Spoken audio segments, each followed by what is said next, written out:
Hi friends, welcome back to my channel. ನಾನು ರಾಣಿ ನಾಗಣ್ಣ. ಬನ್ನಿ friends, ಇವತ್ತು ನಮ್ಮ ಗಿಡಗಳಿಗೆ ಏನೆಲ್ಲ ಕೆಲಸ ಮಾಡ್ತೀನಿ, ನಮ್ಮ ಗಾರ್ಡನಲ್ಲಿ ನಮ್ಮ ಗಿಡಗಳಿಗೆ ಏನೆಲ್ಲ ಕೊಡ್ತೇನೆ, ಏನೆಲ್ಲ ಕೆಲಸ ಇದೆ ಅಂತ ನೋಡೋಣ. ಇವತ್ತು ನಮ್ಮ ಗಿಡಗಳಿಗೆ ಒಂದು ಫರ್ಟಿಲೈಸರ್ ಕೊಡೋದಿದೆ. ಹಾಗೆ ಸಕ್ಯುಲೆಂಟ್ಸ್ ಗಿಡಗಳಲ್ಲಿ ಈ ರೀತಿ ಬಲ್ತಿರುವಂತಹ ಎಲೆಗಳನ್ನೆಲ್ಲ ಸುಮಾರು ತೆಗೆದಿದ್ದೀನಿ. ಅದನ್ನೆಲ್ಲ ನಾನು ರೀಪಾಟ್ ಮಾಡೋದು ಅಂದರೆ ಟ್ರೈಗೆ ಶಿಫ್ಟ್ ಮಾಡಬೇಕಾಗಿದೆ.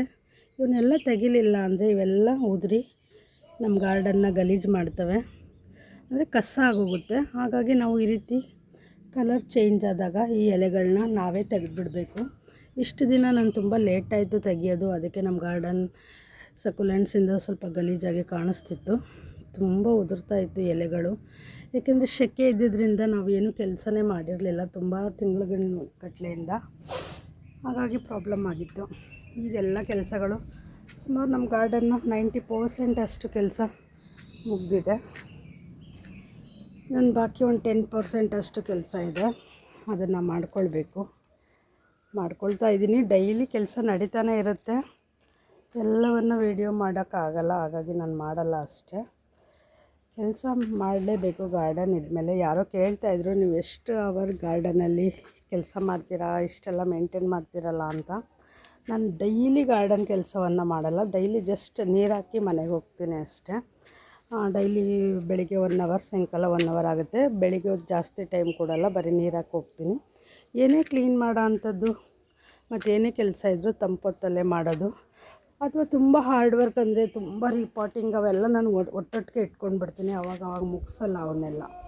ಯಾಕೆಂದರೆ ಪ್ರತಿ ಸರಿ ನಾವು ರಿಪಾಟ್ ಮಾಡ್ತೀವಿ, ಪ್ರತಿ ಸರಿ ಕೆಲಸ ಮಾಡ್ತೀವಿ ಅಂದಾಗ ಎಲ್ಲದಕ್ಕೂ ಎಲ್ಲ ಸಾಮಾನುಗಳನ್ನು ನಾವು ಎತ್ಕೊಂಡು ಕೂತ್ಕೋಬೇಕಾಗತ್ತೆ. ಅದು ಸ್ವಲ್ಪ ಹಾರ್ಡ್ ವರ್ಕ್ ಅನಿಸುತ್ತೆ. ಮತ್ತು ನೆಲ ಎಲ್ಲ ಗಲೀಜಾಗುತ್ತೆ. ಆಗ ನಮಗೆ ತುಂಬ ಕೆಲಸ ಅನ್ನಿಸ್ಬಿಡುತ್ತೆ. ಹಾಗಾಗಿ ನಾನು ಏನೇ ರಿಪಾಟಿಂಗ್ ಕೆಲಸ ಏನೇ ಮಾಡೋದಿದ್ರೂ ಕೂಡ ನಾನು ಒಂದು ಸಾರಿ ಹಾಕ್ಕೊಳ್ತೀನಿ. ಪದೇ ಒಂದೊಂದಕ್ಕೆಲ್ಲ ನಾನು ರಿಪಾಟಿಂಗ್ ಕೆಲಸ ಅವೆಲ್ಲ ನಾನು ಮಾಡಲ್ಲ. ಅದಕ್ಕೋಸ್ಕರ ನಾನು ಒಂದೇ ಸರಿ ಮಣ್ಣು ಇವನ್ನೆಲ್ಲ ಮಿಕ್ಸ್ ಮಾಡಿ ಇಟ್ಕೊಂಡು ಬಿಡ್ತೇನೆ. ಆ ರಿಪಾಟ್ ಮಾಡೋಂತಹ ಸಂದರ್ಭದಲ್ಲಿ ತುಂಬ ಸಾಮಾನುಗಳನ್ನು ನಾವು ಎತ್ಕೊಂಡು ಕೂತ್ಕೊಳ್ಳೋದಿರಲ್ಲ. ಈಗ ರಿಪಾಟಿಂಗ್ ಮಾಡ್ತೀವಿ ಅಂದಾಗ ಮಣ್ಣಿಗೆ ಮಿಕ್ಸರಾಗಿ ನಾವು ಸುಮಾರು ಐಟಮ್ ಮಿಕ್ಸ್ ಮಾಡ್ತೇವೆ, ಅವನ್ನೆಲ್ಲ ತೊಗೊಂಡು ಕೂತ್ಕೊಳ್ಳೋ ಅಂತಹ ಅಗತ್ಯ ಇರಲ್ಲ. ಹಾಗಾಗಿ ನಾನು ಎಲ್ಲವನ್ನು ಒಂದೇ ಸಾರಿ ಮಿಕ್ಸ್ ಮಾಡಿ ಒಂದು ಚೀಲದಲ್ಲಿ ಹಾಕಿ ಇಟ್ಕೊಂಡು ಬಿಡೋದು ನನ್ನ ಅಭ್ಯಾಸ. ಆಗ ನಮಗೆ ರಿಪಾಟ್ ಮಾಡೋದು ಸುಲಭ ಆಗುತ್ತೆ, ಮತ್ತು ನಮ್ಮ ತಾರಸಿನೂ ಕೂಡ ಗಲೀಜಾಗಲ್ಲ. ನಾನು ಏನೇ ಮಿಕ್ಸ್ ಮಾಡಿ ಇಟ್ಕೊಂಡ್ರೂ ಕೂಡ ಅಂತಹ ಕೆಲಸಗಳನ್ನೆಲ್ಲ ನಾನು ಒಂದೇ ದಿನ ಇಟ್ಕೊಳ್ತೇನೆ. ದಿನ ಮಾಡಿ ದಿನ ಕ್ಲೀನಿಂಗ್ ಕೆಲಸವನ್ನು ತಗೊಳ್ಳೋದಿಲ್ಲ. ಹಾಗೆ 15 ದಿನಕ್ಕೊಮ್ಮೆ ಪ್ರಾಪರಾಗಿ ಮಿಕ್ಸ್ ಮಾಡಿದೆ ನಾನು ಗೊಬ್ಬರವನ್ನು ನನ್ನ ಗಿಡಗಳಿಗೆ ಕೊಡ್ತಾನೆ ಇರ್ತೀನಿ. ಯಾವುದಾದ್ರೂ ಫರ್ಟಿಲೈಸರ್ ಆಗಿರ್ಬೋದು. ಒಂದು ಫರ್ಟಿಲೈಸರನ್ನು ನಾನು ಹೂ ಬಿಡುವಂತಹ ಗಿಡಗಳಿಗೆ ಕೊಡ್ತೀನಿ. ಶೋ ಪ್ಲ್ಯಾಂಟ್ಸ್ಗಳಿಗೆ ಅಷ್ಟೊಂದೆಲ್ಲ ಫರ್ಟಿಲೈಸರ್ ಕೊಡಲ್ಲ, ಬೆಳ್ಕೊಂಡ್ರೆ ಅವನ್ನ ಮೇಂಟೆನೆನ್ಸ್ ಮಾಡೋದು ಕಷ್ಟ ಅಂತೇಳಿ. ನಾವೇನೇ ಫರ್ಟಿಲೈಸರ್ ಕೊಡ್ತೀವಿ, ನಾವೇನೇ ಕೊಡಲ್ಲ ಅಂತ ಹೇಳಿದ್ರು ಕೂಡ ಪ್ರಕೃತಿ ಸ್ಪಂದನೆ ಕೂಡ ತುಂಬ ಇಂಪಾರ್ಟೆಂಟ್ ಆಗುತ್ತೆ. ಹವಾಮಾನ ವೈಪರೀತ್ಯಗಳು ಕೂಡ ಗಿಡಗಳ ಮೇಲೆ ಪರಿಣಾಮವನ್ನು ಬೀರ್ತವೆ. ಅಂಥ ಕಾಲದಲ್ಲಿ ನಾವು ಏನೂ ಮಾಡೋಕ್ಕಾಗಲ್ಲ. ಆಗ ಹಾಳಾದಂತಹ ಗಿಡಗಳನ್ನ ಹೇಗೆ ಸೇವ್ ಮಾಡ್ಕೊಳ್ಬೇಕು ಅಂತೇಳಿ ನಾವು ಯೋಚನೆ ಮಾಡಿ ಆಗ ಅದಕ್ಕೇನು ಬೇಕೋ ಅದನ್ನು ಕೊಡೋವಂಥ ಪ್ರಯತ್ನವನ್ನು ಮಾಡ್ತೇನೆ. ಬನ್ನಿ, ಇವತ್ತು ನಮ್ಮ ಗಾರ್ಡನಲ್ಲಿ ಏನೆಲ್ಲ ಕೆಲಸಗಳಾಗುತ್ತೆ ಮಾಡ್ತೇನೆ ಅಂತ ನೋಡೋಣ. ಹಾಗೆ ಫ್ರೆಂಡ್ಸ್, ಇವತ್ತು ನಮ್ಮ ಗಿಡಗಳಿಗೆ ಗೊಬ್ಬರವನ್ನು ಕೊಡುವಂತಹ ದಿನ ಆಗಿದೆ. ಇದೆಲ್ಲ ಕಿಚನ್ ವೇಸ್ಟಿಂದ ತಯಾರಿಸಿರುವಂತಹ ಗೊಬ್ಬರ. ಇದನ್ನು ನಾನು ಗಿಡಗಳಿಗೆ ಇವತ್ತು ಫರ್ಟಿಲೈಸರ್ ಆಗಿ ಬಳಸ್ತಾ ಇದ್ದೇನೆ. ಈ ಗೊಬ್ಬರವನ್ನು ನಾನು ಸೋದಿಸಿ ಒಂದು 20 ಲೀಟ್ರ್ ನೀರಲ್ಲಿ ತೊಗೊಂಡಿದ್ದೇನೆ. ಇದನ್ನು ಫರ್ಟಿಲೈಸರ್ ಆಗಿ ಗಿಡಗಳಿಗೆ ಕೊಡ್ತಾ ಇದ್ದೇನೆ. ಈ ಫರ್ಟಿಲೈಸರ್ನ ನಮ್ಮ ಕಿಚನ್ ವೇಸ್ಟಿಂದ ಬರೋವಂಥ ಸಾಮಾನುಗಳಿಂದ, ಈರುಳ್ಳಿ ಸಿಪ್ಪೆ ಇರ್ಬೋದು, ತರಕಾರಿ ಸಿಪ್ಪೆಗಳಿಂದ ತಯಾರಾಗಿರುತ್ತೆ. ಅಂದರೆ ಇದು ತಿಂಗಳಾನುಗಟ್ಟಲೆ ನಾವು ಹೀಗೆ ಇದು ಫರ್ಟಿಲೈಸರ್ ಆಗೋದಕ್ಕೆ ಅಂತೇಳಿ ಬಿಟ್ಟಿರ್ತೇನೆ. ಈ ರೀತಿ ಫರ್ಟಿಲೈಸರ್ ಆದಂಥದ್ದನ್ನ ನಾನು ಸಾಮಾನ್ಯವಾಗಿ ಒಂದು 15 ದಿನಗಳಿಗೊಮ್ಮೆ ಗಿಡಗಳಿಗೆ ಕೊಡ್ತಾ ಇರ್ತೇನೆ. ಇವತ್ತು ಅದನ್ನು ಕೊಡೋವಂತಹ ಟೈಮ್ ಆಗಿತ್ತು, ಅದಕ್ಕೆ ಗಿಡಗಳಿಗೆ ನೀರು ಹಾಕಿಲ್ಲ. ನೀರು ಹಾಕದೆ ಫರ್ಟಿಲೈಸರ್ನ ಕೊಡ್ತಾಯಿದ್ದೀನಿ. ಈ ರೀತಿಯ ಫರ್ಟಿಲೈಸರ್ನ ಕೊಡೋದ್ರಿಂದ ಗಿಡಗಳಲ್ಲಿ ಅತ್ಯುತ್ತಮವಾದ ಹೂಗಳನ್ನು ನಾವು ನೋಡೋದಕ್ಕೆ ಸಾಧ್ಯವಾಗುತ್ತೆ. ಈ ಫರ್ಟಿಲೈಸರ್ನ ಒಂದು 15 ದಿನಗಳಿಗೊಮ್ಮೆ ನಾವು ಎಲ್ಲ ರೀತಿಯ ಗಿಡಗಳಿಗೂ ಗಿಡದ ಪಾಟ್ನ ಅಳತೆಗೆ ತಕ್ಕಂತೆ ಕೂಡ ನಾವು ಕೊಡಬೇಕಾಗುತ್ತೆ. ಸಕ್ಯುಲೆಂಟ್ಸ್ಗಳಿಗೂ ಕೂಡ ನಾವು ಈ ಫರ್ಟಿಲೈಸರ್ನ ಧಾರಾಳವಾಗಿ ಕೊಡ್ಬೋದು. ಅದು ಸಕ್ಯುಲೆಂಟ್ಸ್ ಕೊಡುವಾಗ ಬನಾನಾ ಎಲ್ಲ ಆ್ಯಡ್ ಮಾಡಿರ್ತೀವಿ. ಸ್ವಲ್ಪ ನೀರನ್ನು ಜಾಸ್ತಿಯಾಗಿ ಸೇರಿಸಿ ನಾವು ಈ ಫರ್ಟಿಲೈಸರ್ನ ಗಿಡಕ್ಕೆ ಕೊಡಬೇಕಾಗುತ್ತೆ. ಇದರಿಂದ ಒಳ್ಳೆಯ ಬೇರುಗಳ ಬೆಳವಣಿಗೆ ಕೂಡ ಆಗುತ್ತೆ. ನಮ್ಮ ಕಿಚನ್ ವೇಸ್ಟ್ ಇರ್ಬೋದು, ಗಾರ್ಡನ್ ವೇಸ್ಟ್ ಇರ್ಬೋದು, ಎಲ್ಲವನ್ನು ನಾವು ಫರ್ಟಿಲೈಸರ್ ಬಕೆಟಲ್ಲಿ ಸೇರಿಸ್ತಾ ಹೋಗೋದು. ಆ ಥರ ಸೇರಿಸ್ತಾ ಹೋದರೆ ಒಂದು 15 ದಿನಕ್ಕೊಮ್ಮೆ ನಮಗೆ ಫರ್ಟಿಲೈಸರ್, ಈ ರೀತಿ ಲಿಕ್ವಿಡ್ ಫರ್ಟಿಲೈಸರ್ ಸಿಗುತ್ತೆ. ಇದನ್ನು ತೆಗೆದು ನಾವು ಗಿಡಗಳಿಗೆ ನಾವು ಆರಾಮಾಗಿ ಫರ್ಟಿಲೈಸರ್ ಆಗಿ ಬಳಸ್ಬೋದು. ನನ್ನ ಗಾರ್ಡನ್ನಲ್ಲಿ ನಾನು ಅತಿ ಹೆಚ್ಚು ಬಾರಿ ಫರ್ಟಿಲೈಸರ್ ಆಗಿ ಬಳಸುವಂಥ ಫರ್ಟಿಲೈಸರ್ ಅಂದರೆ ನನ್ನ ಕಿಚನ್ ವೇಸ್ಟಿಂದ ಬಂದಂತಹ ಫರ್ಟಿಲೈಸರನ್ನು ನಾನು ಹೆಚ್ಚು ಬಳಸೋದು. ಎಲ್ಲ ರೀತಿಯ ಗಿಡಗಳಿಗೂ ಕೂಡ ನಾನು ಕೊಡ್ತೇನೆ. ಕನಕಾಂಬರ ಆಗಿರ್ಬೋದು, ಶೋ ಪ್ಲ್ಯಾಂಟ್ಸ್ ಆಗಿರ್ಬೋದು, ಗಣಗ್ಲೆ, ಇವಕ್ಕೆಲ್ಲ ತುಂಬ ಇಷ್ಟ ಈ ಫರ್ಟಿಲೈಸರು. ಗುಲಾಬಿ ಗಿಡಕ್ಕಂತೂ ಮಾಡಿಸಿದ್ರು, ಯಾಕೆಂದರೆ ಈರುಳ್ಳಿಯನ್ನು ಬಳಸಿರ್ತೀವಲ್ವ, ಗುಲಾಬಿ ಗಿಡಕ್ಕಂತೂ ತುಂಬ ಇಷ್ಟ. ಈರುಳ್ಳಿ ನೀರು ಅಂದ್ರೇ ಗುಲಾಬಿ ಗಿಡಕ್ಕೆ ತುಂಬ ಇಷ್ಟ. ಹಾಗಾಗಿ ಈ ಫರ್ಟಿಲೈಸರ್ ಕೊಟ್ಟರಂತೂ ಇನ್ನೂ ಚೆನ್ನಾಗಿ ಸಖತ್ತಾಗೇ ಗ್ರೋ ಆಗುತ್ತೆ ನಮ್ಮ ಗುಲಾಬಿ ಗಿಡಗಳು. ಆಗ ನಾವು ಒಳ್ಳೊಳ್ಳೆ ಗುಲಾಬಿ ಹೂಗಳನ್ನ ನೋಡೋದಕ್ಕೆ ಸಾಧ್ಯ ಆಗುತ್ತೆ. ಇದು 2ನೇ ಬಾರಿ ನಮ್ಮ ಮನೆಯಲ್ಲಿ ಗುಲಾಬಿ ಹೂಗಳು ಮೊಗ್ಗನ್ನು ಬಿಟ್ಟಿರೋವಂಥದ್ದು. ಎಲ್ಲ ರೀತಿಯ ಗಿಡಗಳಿಗೂ ಇದು ಒಂದು ರೀತಿಯ ಟಾನಿಕ್ ರೀತಿ ಕೆಲಸ ಮಾಡುತ್ತೆ. ಬಟ್ ಏನಂದರೆ ಗಿಡದ ಪಾರ್ಟ್ ಸೈಜು ಅಳತೆಗೆ ತಕ್ಕಷ್ಟು ಕೊಟ್ಟರೆ ಸಾಕು. ತುಂಬ ಕೊಟ್ಟರು ಏನೂ ಆಗಲ್ಲ, ಯಾಕೆಂದರೆ ಇದು ಆರ್ಗ್ಯಾನಿಕ್ ಫರ್ಟಿಲೈಸರ್ ಆಗಿರೋದ್ರಿಂದ ತುಂಬ ಫರ್ಟಿಲೈಸರ್ ಅಕಸ್ಮಾತ್ ಜಾಸ್ತಿ ಆದರೂ ಕೂಡ ಏನೂ ತೊಂದರೆ ಆಗಲ್ಲ. ಹಾಗಾಗಿ ಮನೆಯಲ್ಲೇ ತಯಾರಿಸಿರೋಂಥ ಫರ್ಟಿಲೈಸರ್ ಆಗಿರೋದ್ರಿಂದ ಇದರಲ್ಲಿ ಭಯ ಪಟ್ಕೊಂಡು ಕೊಡೋ ಅಂಥದ್ದೇನೂ ಇರಲ್ಲ. ಧಾರಾಳವಾಗಿ ಗಿಡಗಳಿಗೆ ನಾವು ಕೊಡ್ಬೋದು.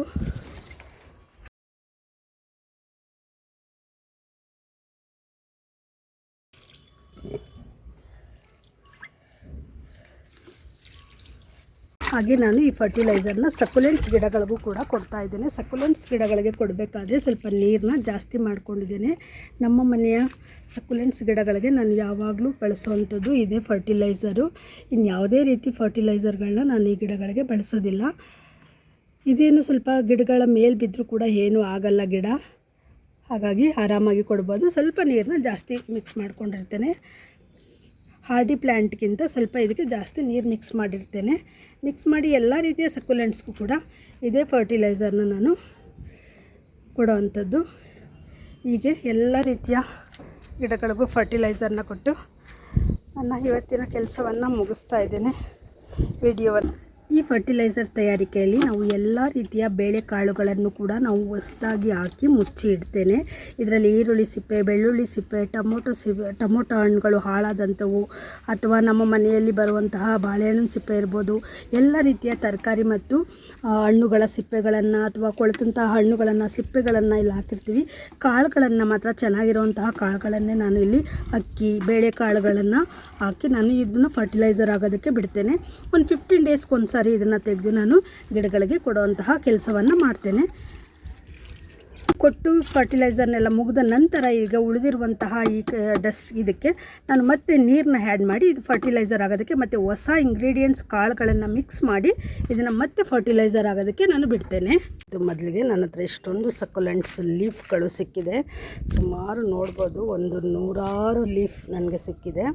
ಇದನ್ನೆಲ್ಲ ನಾನು ಇವತ್ತು ಈ ರೀತಿ ಟ್ರೈಗೆ ಜೋಡಿಸ್ತಾ ಇದ್ದೇನೆ. ಇದೇ ಇವತ್ತು ನನ್ನ ಮೇನ್ ಡ್ಯೂಟಿ ಫಸ್ಟು. ಯಾಕೆಂದರೆ ಇದು ತುಂಬ ದಿವಸದಿಂದ ನಾನು ಕೆಲಸನ ಇದು ಮಾಡಲಿಲ್ಲ. ಹಾಗೆ ಬೇಸಿಗೆ ಆದ್ರಿಂದ ಇವೆಲ್ಲ ಹಾಳಾದಂಗೆ ಆಗಿಬಿಟ್ಟಿದೆ. ಹಾಗಾಗಿ ಇವತ್ತು ಫಸ್ಟ್ ಪ್ರಿಫರೆನ್ಸ್ ಇದಕ್ಕೇ. ಇಲ್ಲೂ ಕೂಡ ನೋಡಿ ಒಂದೊಂದು ಈ ಥರ ಪುಟ್ಟ ಪುಟ್ಟ ಗಿಡಗಳಿದೆ. ಬಟ್ ಇದನ್ನೆಲ್ಲ ನಾನು ನೋಡ್ಕೊತಾ ಕೂರಲ್ಲ. ಇದನ್ನೆಲ್ಲ ನಾನು ಈಗ ತೆಗೆದು ಒಂದು ಕಡೆ ಜೋಡಿಸ್ಕೊಳ್ತೇನೆ. ಆ ನಂತರ ನಾವು ಇದನ್ನು ಇದೇ ಟ್ರೈಗೆ ರೀಪಾರ್ಟ್ ಮಾಡ್ಬೋದು. ಈ ರೀತಿ ನಾವು ಆವಾಗವಾಗ ಇಟ್ಟಂತಹ ಗಿಡಗಳು ನೋಡಿ, ಸಣ್ಣ ಸಣ್ಣ ಗಿಡಗಳೆಲ್ಲ ಇಲ್ಲಿದೆ. ಇವನ್ನೆಲ್ಲ ನಾನು ಇದ್ರೊಳಗಡೆ ವಾಪಸ್ ಹಾಕೋದಕ್ಕೆ ಟ್ರೈ ಮಾಡ್ತೇನೆ. ಈಗ ಇವತ್ತಿನ ಕೆಲಸ ಈ ಗಿಡಗಳನ್ನ ರಿಪಾರ್ಟ್ ಮಾಡೋದಾಗಿರುತ್ತೆ. ಬೀಜಗಳನ್ನು ಲೀಫ್ಗಳನ್ನು ರಿಪಾರ್ಟ್ ಮಾಡ್ತೇನೆ. ನಾನು 5 ಟ್ರೈಗಳನ್ನು ಕ್ಲೀನ್ ಮಾಡಿಕೊಂಡೆ. ಕ್ಲೀನ್ ಮಾಡ್ಕೊಂಡ ನಂತರ ಎಲ್ಲವನ್ನು ಈಗ ರೆಡಿ ಮಾಡ್ಕೊಳ್ತಾ ಇದ್ದೀನಿ. ಇಲ್ಲಿ ನಾನು ಮರಳು ಮಿಕ್ಸ್ ಮಣ್ಣನ್ನ ತೊಗೊಂಡಿದ್ದೀನಿ ಟ್ರೈನಲ್ಲಿ ಹೀಗೆ ಹಾಕೋದಕ್ಕೆ. ಅದಕ್ಕೆ ನಾನು ಕೊಕೊಫಿಟ್ನ ಸೇರಿಸ್ತಾ ಇದ್ದೀನಿ. ಕೊಕೊಫಿಟ್ ಸ್ವಲ್ಪ ಗಂಟು ರೀತಿ ಇರೋದ್ರಿಂದ ಸ್ವಲ್ಪ ಪುಡಿ ಆಗಲಿ ಅಂತೇಳಿ ಜರಡಿಯನ್ನು ಆಡ್ಕೊಳ್ತಾ ಇದ್ದೀನಿ. ಖಾಲಿ ಮಾಡ್ಕೊಂಡಂತಹ ಟ್ರೈಗೆ ನಾನು ಅರ್ಧದಷ್ಟು ಮಣ್ಣು ಮತ್ತು ಕೊಕೊಫಿಟ್ ಮಿಕ್ಸ್ ಮಾಡಿರೋದನ್ನು ಹಾಕ್ಕೊಂಡು ನಾನು ಈ ಲೀಫ್ಗಳನ್ನು ಇಲ್ಲಿ ಹಾಕ್ತೇನೆ. ಈ ಲೀಫ್ಗಳನ್ನ ಟ್ರೈನಲ್ಲಿ ಹಾಕೋದ್ರಿಂದ ನಾವು ಒಳ್ಳೆಯ ಗಿಡಗಳ ಬೆಳವಣಿಗೆಯನ್ನು ನೋಡ್ಬೋದು. ನನಗೆ ಮೊದಲೆಲ್ಲ ನಾನು ಮಣ್ಣಿನ ಮೇಲೆ ಸುಮ್ಮನೆ ಚೆದರ್ತಿದ್ದೆ, ಆಗೆಲ್ಲ ನನಗೆ ಇಷ್ಟೊಂದು ಗಿಡಗಳು ಬೇಗ ಸಿಗ್ತಾ ಇರಲಿಲ್ಲ.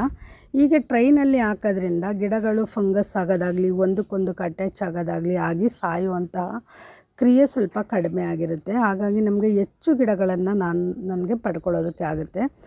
ಲಾಸ್ಟ್ ಟೈಮು ಬೇಸಿಗೆ ಕಾಲ ಇದ್ದಿದ್ದರಿಂದ ನಾನು ಜಾಸ್ತಿ ಇದನ್ನು ಕೇರ್ ಮಾಡೋಕ್ಕಾಗಲಿಲ್ಲ ಬಂದು, ಹಾಗಾಗಿ ನನಗೆ ಸ್ವಲ್ಪ ಗಿಡ ಲಾಸ್ ಆಯಿತು. ನೀವು ನೋಡ್ಬೋದು 2-3 ಟ್ರೈನಲ್ಲಿ ನನಗೆ ಆಮೇಲೆ ಲಾಸ್ ಕಡಿಮೆ. ಇದು 90% ಅಷ್ಟು 80 to 90% ಗಿಡಗಳು ನಮಗೆ ನಾವು ಟ್ರೈನಲ್ಲಿ ಹಾಕೋದ್ರಿಂದ ಆರಾಮಾಗಿ ಸಿಗುತ್ತೆ. ಅದಕ್ಕೆ ನಾನು ಯಾವಾಗಲೂ ಪ್ರತಿ ವರ್ಷಕ್ಕೆ ಒಂದು 3 ಬಾರಿ ಆದರೂ ನಾನು ಈ ಥರ ಟ್ರೈನಲ್ಲಿ ನಾನು ಈ ಗಿಡಗಳನ್ನು ಹಾಕ್ತೇನೆ. ಈ ಲೀಫ್ಗಳನ್ನು ಈ ಟ್ರೈನಲ್ಲಿ ಹಾಕೋದು ನನ್ನ ಅಭ್ಯಾಸ. ನನಗೆ 3 ಬಾರಿಯೂ ಗಿಡ ಸಿಕ್ಕಿರೋದ್ರಿಂದ ಈ ವರ್ಷ ಅತಿ ಹೆಚ್ಚು ಗಿಡ ನನಗೆ ಸಕುಲೆಂಟ್ಸ್ ಗಿಡಗಳು ಸಿಕ್ಕಿದೆ ಅಂತ ಹೇಳ್ಬೋದು. ಟ್ರೈನಲ್ಲಿ ಹಾಕೋದು ಅಭ್ಯಾಸ ಮಾಡಿದ ನಂತರ ನನಗೆ ಅತಿ ಹೆಚ್ಚು ಗಿಡ ನನಗೆ ಸಿಕ್ಕಿದೆ. ತುಂಬ ಖುಷಿಯಾಗುತ್ತೆ ಅಷ್ಟೊಂದು ಗಿಡ ಸಿಕ್ಕಿರೋದ್ರಿಂದ.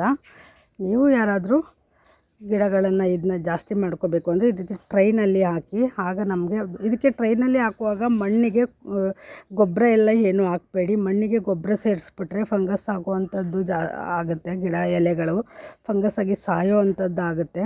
ಹಾಗಾಗಿ ಜಾಸ್ತಿ ಗೊಬ್ಬರ ಏನು ಸೇರಿಸ್ಬೇಡಿ ಮಣ್ಣಿಗೆ. ಜಸ್ಟ್ ಕೊಕೊಫಿಟ್ಟು ಮತ್ತು ಮಣ್ಣಿನಲ್ಲಿ ಹೊಸ ಮಣ್ಣಿನಲ್ಲಿ ನೇರವಾಗಿ ಈ ಗಿಡವನ್ನು ಈ ಎಲೆಗಳನ್ನು ಹೀಗೆ ಹರಡಿ ಸಾಕು. ಅದೇ ನಮಗೆ ಒಳ್ಳೆ ಗಿಡ ಸಿಗುತ್ತೆ. ಈ ಗಿಡಗಳನ್ನ ಏನು ಬೆಳೆಸೋದು ಏನು ಕಷ್ಟ ಇಲ್ಲ. ನೀರು ಹಾಕಬೇಕು ಡೈಲಿ, ಆ ಥರ ಏನಿಲ್ಲ. ಒಳ್ಳೆ ಬಿಸಿಲು ಕೊಟ್ಟರೆ ಸಾಕು, ಅವೇ ಆರಾಮಾಗಿ ಚೆನ್ನಾಗಿ ಬೆಳೀತವೆ. ಕಟ್ಟಿಂಗಿಂದನೂ ಕೂಡ ನಾವು ಪ್ರೊಪಗೇಷನ್ ಮಾಡ್ಕೊಳ್ಬೋದು ಈ ಗಿಡವನ್ನು, ಅಥವಾ ಈ ರೀತಿ ಲೀಫಿಂದ ಕೂಡ ನಾವು ಹೊಸ ಗಿಡಗಳನ್ನಾಗಿ ಮಾಡ್ಕೊಳ್ಬೋದು. ಆಸಕ್ತಿ ಇರೋರು ಮಾಡ್ಕೊಳ್ಳಿ. ಈ ರೀತಿ ಬಲ್ತಿರೋಂಥದ್ದನ್ನ ಅವಾಗವಾಗ ನಾವೇ ಸೋದಿಸ್ಕೊಂಡು ಬಿಡಬೇಕು. ಇಲ್ಲಾಂದರೆ ಇವೆಲ್ಲ ನೆಲದಲ್ಲಿ ಉದ್ರಿ ಬರೀ ಕಸ ಆಗುತ್ತೆ ಅಷ್ಟೇ.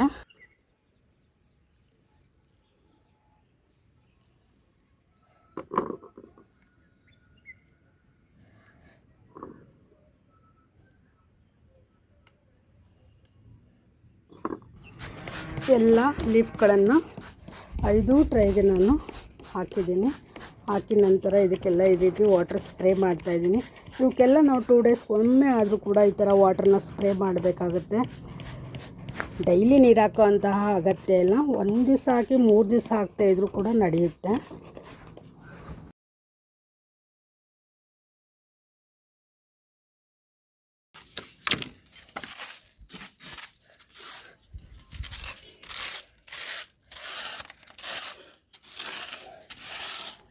ಕಸ ಉದುರಿತ್ತು ಸ್ವಲ್ಪ, ಅದನ್ನೆಲ್ಲ ಗುಡಿಸಿ ತೆಗೆದುಬಿಟ್ಟು ಆನಂತರ ನಾನು ಇವುಗಳನ್ನ ಅಲ್ಲಿಗೆ ರಿಪ್ಲೇಸ್ ಮಾಡ್ತಾಯಿದ್ದೀನಿ. ಎಲ್ಲ ಪಾಟ್ಗಳನ್ನ ಅದರ ಪ್ಲೇಸ್ಗೆ ರಿಪ್ಲೇಸ್ ಮಾಡಿ ಈ ಕೆಲಸವನ್ನು ಮುಗಿಸ್ಕೊಂಡೆ. ಹಾಗೆ ಆ ಕೆಲಸ ಎಲ್ಲ ಮುಗಿಸಿ ಇನ್ನೊಂದೆರಡು ಪಾಟ್ ಕ್ಲೀನಿಂಗ್ ಕೆಲಸ ಇದ್ರದ್ದು ಈ ಸಕುಲೆಂಟ್ದು ಉಳ್ಕೊಂಡಿತ್ತು, ಇದನ್ನು ಕ್ಲೀನ್ ಮಾಡೋಣ ಅಂಥೇಳಿ ಬಂದೆ. ತುಂಬ ದಿವಸದಿಂದ ನನ್ನ ಗಾರ್ಡನಲ್ಲಿ ಸಕುಲೆಂಟ್ಸ್ ಪ್ಲ್ಯಾಂಟ್ಸ್ಗಳದ್ದು ಪಾಟ್ ಕ್ಲೀನ್ ಮಾಡೋದೇ ಆಗಿದೆ. ತುಂಬ ಗಲೀಜಾಗಿತ್ತು. ಈ ರೀತಿ ಗಿಡಗಳೆಲ್ಲ ಬೆಳೆದು ಇವನ್ನ ಕ್ಲೀನ್ ಮಾಡೋದೇ ಆಯಿತು. ಆದರೆ ಇವನ್ನೆಲ್ಲ ಮಾಡುವಾಗ ನಾವು ತುಂಬ ಹಾರ್ಡಾಗಿ ಕ್ಲೀನ್ ಮಾಡೋದಕ್ಕಾಗಲ್ಲ, ತುಂಬ ಸಾಫ್ಟಾಗಿ ಮಾಡಬೇಕು. ಹಾಗೆ ಹೀಗೆ ಮಾಡಿದ್ರೆ ಗಿಡ ಮುರಿದೋಗುತ್ತೆ. ಮುರಿದೋದಾಗ ಅದು ಪಾಟಲ್ಲಿ ನೀಟಾಗಿ ಕಾಣಿಸಲ್ಲ, ಚೆನ್ನಾಗಿ ಕಾಣಲ್ಲ ಗಿಡ ಅಂಥೇಳಿ ಇವಕ್ಕೆಲ್ಲ ಸ್ವಲ್ಪ ಜಾಸ್ತಿ ಸಮಯವನ್ನು ಕೊಟ್ಟು ನಾನು ಕ್ಲೀನ್ ಮಾಡ್ತೇನೆ. ಫಾಸ್ಟಾಗೆಲ್ಲ ಕ್ಲೀನ್ ಮಾಡಲ್ಲ, ತರಾತುರಿಯಲ್ಲಿ ಮಾಡಲ್ಲ. ದೊಡ್ಡ ರೀಪಾಟ್ ಕೆಲಸಗಳನ್ನ, ದಾಸವಾಳ ಕೆಲಸಗಳನ್ನ ಆರಾಮಾಗಿ ಮಾಡಿಬಿಡ್ಬೋದು, ಅರಿಯಲ್ಲ ಮುರಿಯಲ್ಲ. ಇವೆಲ್ಲ ಹಂಗಲ್ಲ, ತುಂಬ ಸ್ಲೋಲಿ ಕೆಲಸ ಮಾಡಬೇಕು. ತುಂಬ ರಫಾಗಿ ಮಾಡಿದ್ರೆ ಈ ಗಿಡಗಳು ಸಾಫ್ಟ್ ಇರೋದ್ರಿಂದ ಮುರಿದೇ ಹೋಗ್ತವೆ. ಹಾಗಾಗಿ ತುಂಬ ಸಾಫ್ಟಾಗಿ ಸೂಕ್ಷ್ಮವಾಗಿ ಮಾಡೋವಂಥ ಕೆಲಸ ಸಕುಲೆಂಟ್ ಕ್ಲೀನಿಂಗ್ ಕೆಲಸ. ನನಗಿದು ಸುಮಾರು ಒಂದು 3-4 ದಿನ ತಗೊಳ್ತು. ಜಾಸ್ತಿನೇ ಆಯಿತು ಅಂತ ಹೇಳ್ಬೋದು. ಎಲ್ಲ ಸಕುಲೆಂಟ್ಸ್ ಪಾಟ್ಗಳನ್ನೂ, ಎಲ್ಲ ರೀತಿಯ ಸಕುಲೆಂಟ್ಸ್ಗಳನ್ನೂ ಕ್ಲೀನ್ ಮಾಡೋವ್ರಿಗೆ ನಂಗೆ ತುಂಬ ದಿನವೇ ಆಯಿತು. ಈಗ ಒಂದು ಹಂತಕ್ಕೆ ಕೆಲಸ ಮುಗಿಯೋವಂಥ ಮಟ್ಟಕ್ಕೆ ಬಂದಿದೆ. ಅದರದ್ದು ಪ್ಲೇಸ್ಗಳನ್ನೂ ಕೂಡ ಕೆಲವೊಂದು ಪಾರ್ಟ್ಗಳದ್ದು ಚೇಂಜ್ ಮಾಡಿದ್ದೇನೆ, ಆಮೇಲೆ ತೋರಿಸ್ತೇನೆ. ಈ ರೀತಿ ಕಟ್ಟಿಂಗ್ಗಳನ್ನು ತಗೊಂಡು ಕೂಡ ನಾವು ಬೇರೆ ಹೊಸ ಗಿಡಗಳನ್ನು ಮಾಡ್ಕೊಳ್ಬೋದು. ನೋಡಿ ಇದು ಎಷ್ಟು ಒಳ್ಳೆ ಚೆನ್ನಾಗಿ ಬೇರು ಕೂಡ ಕೊಟ್ಟಿದೆ, ಹಾಗೆ ಪಾಟಿಂದ ಈಚೆ ಕೂಡ ಬಂದಿದೆ. ಇಂಥವುಗಳನ್ನ ತಗೊಂಡು ನಾವು ಹೊಸ ಗಿಡಗಳನ್ನು ಮಾಡ್ಕೊಳ್ಬೋದು. ಹಾಗೆ ಕಟ್ ಮಾಡಿ ತಂದಂತಹ ಗಿಡಗಳು ಮತ್ತು ಈ ಪಾಟಲ್ಲಿರೋವಂತಹ ಎಲ್ಲ ಗಿಡಗಳನ್ನು ಈ ಪಾಟ್ಗಳಿಗೆ ಶಿಫ್ಟ್ ಮಾಡ್ತಾ ಇದ್ದೇನೆ. ಹಾಗೆ ಓವರಾಲ್ ಎಲ್ಲ ಗಿಡಗಳ ರಿಪಾರ್ಟಿಂಗ್ ಕೆಲಸ ಈ ಟೈಪ್ ಆಫ್ ಸಕ್ಯುಲೆಂಟ್ದು ಇವತ್ತಿಗೆ ಮುಗೀತು ಫ್ರೆಂಡ್ಸ್. ನೆಕ್ಸ್ಟ್ ನಾನು ಈ ರೀತಿಯ ಸಕ್ಯುಲೆಂಟ್ಸ್ ಲಕ್ಷ್ಮೀ ಕಮಲ್ನಲ್ಲಿ ಎಲ್ಲ ಗಿಡಗಳಲ್ಲಿಯೂ ಕುಡಿ ಭಾಗವನ್ನು ನಾನು ಕಟ್ ಮಾಡ್ಕೊಂಡಿದ್ದೇನೆ.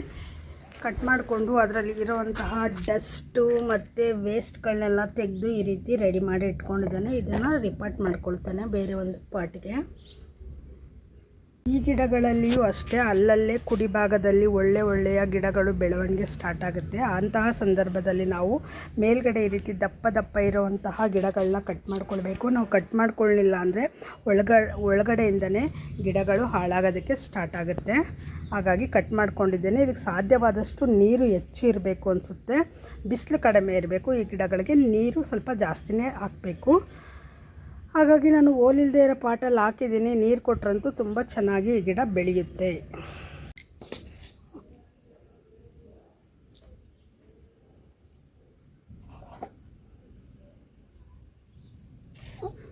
ನಾನು ಈ ಕಲ್ಲಿನ ಪುಡಿಯನ್ನು ಏನಕ್ಕೆ ಹಾಕ್ತಾ ಇರೋದು ಗೊತ್ತಾ? ಇದ್ರದ್ದು ಎಲೆಗಳು ಮಣ್ಣಿಗೆ ಟಚ್ ಆಗದೇ ಇರಲಿ ಅಂತೇಳಿ ಈ ರೀತಿ ಕಲ್ಲುಗಳನ್ನು ಹಾಕಿ ನಾನು ರಿಪಾರ್ಟ್ ಮಾಡ್ತಾಯಿದ್ದೀನಿ. ನಾನು ಇದೊಂದು ಗಿಡಕ್ಕೆ ಮಾತ್ರ ಯಾವಾಗಲೂ ಹಾಗೇ, ಇದು ಸ್ವಲ್ಪ ಸೆನ್ಸಿಟಿವ್. ಹಾಗಾಗಿ ಇದನ್ನು ನಾನು ಸ್ವಲ್ಪ ನುಚ್ಚು ಕಲ್ಲುಗಳನ್ನ ಎಲೆಗಳು ಟಚ್ ಆಗದೇ ಇರಲಿ ಅಂತೇಳಿ ಹಾಕಿ ರಿಪಾರ್ಟ್ ಮಾಡೋದು ನನ್ನ ಅಭ್ಯಾಸ. ಹಾಗಾಗಿ ನಾನು ಕಲ್ಲುಗಳನ್ನ ಹಾಕಿ ರಿಪಾರ್ಟ್ ಮಾಡ್ತಾಯಿದ್ದೀನಿ. ಗಳ ರಿಪಾರ್ಟ್ ಕೆಲಸವನ್ನು ನಾನು ಒಂದೇ ಪಾಟಿಗೆ ಮಾಡಿಬಿಟ್ಟು ಸಣ್ಣದಾಗಿ ನೀರು ಹಾಕ್ತೀನಿ, ಹೆಚ್ಚು ನೀರನ್ನು ಹಾಕಲ್ಲ. ಫಸ್ಟು ಇದು ಸೆಟ್ ಆಗಲಿ ಮಣ್ಣಿಗೆ. ಎಲೆಗಳು ಹಾಳಾಗಿಬಿಡ್ತವೆ. ಒಟ್ಟಿಗೆ ನಾವು ಜಾಸ್ತಿ ನೀರು ಹಾಕಿದ್ರೆ ಎಲೆಗಳು ಕೊಳೆಯುವಂಥ ಚಾನ್ಸಸ್ ಇರುತ್ತೆ. ಅದಕ್ಕೆ ನಾನು ಸ್ವಲ್ಪ ನುಚ್ಚು ಕಲ್ಲನ್ನು ಹಾಕಿ ನಾನು ಈ ಗಿಡನ ರಿಪಾರ್ಟ್ ಮಾಡಿದ್ದೀನಿ. ಇವತ್ತಿನ ಈ ವಿಡಿಯೋದಲ್ಲಿ ನೋಡುವಂತಹ ಎಲ್ಲ ಕೆಲಸಗಳನ್ನು ನಾನು ಇವತ್ತೇ ಮಾಡಿದಂಥದ್ದು. ಈ ಕೆಲಸವನ್ನು ಬೆಳಗ್ಗೆ 8 ಗಂಟೆಯಲ್ಲಿ ಸ್ಟಾರ್ಟ್ ಮಾಡಿದ್ದಕ್ಕೆ ನನಗೆ ಈಗ ಮಧ್ಯಾಹ್ನ 12 ಗಂಟೆ ಆಗಿದೆ. ಈಗ ನಾನು ಮನೆಗೆ ಹೋಗ್ತಾ ಇದ್ದೀನಿ. ಇಷ್ಟೊತ್ತುವರೆಗೂ ಕೂಡ ನನಗೆ ಇಷ್ಟು ಕೆಲಸವನ್ನು ಮಾಡೋದಕ್ಕೆ ಸಮಯವನ್ನು ತಗೊಂಡಿದೆ. ವಿಡಿಯೋವನ್ನು ನೋಡಿದ್ದಕ್ಕಾಗಿ ಧನ್ಯವಾದಗಳು.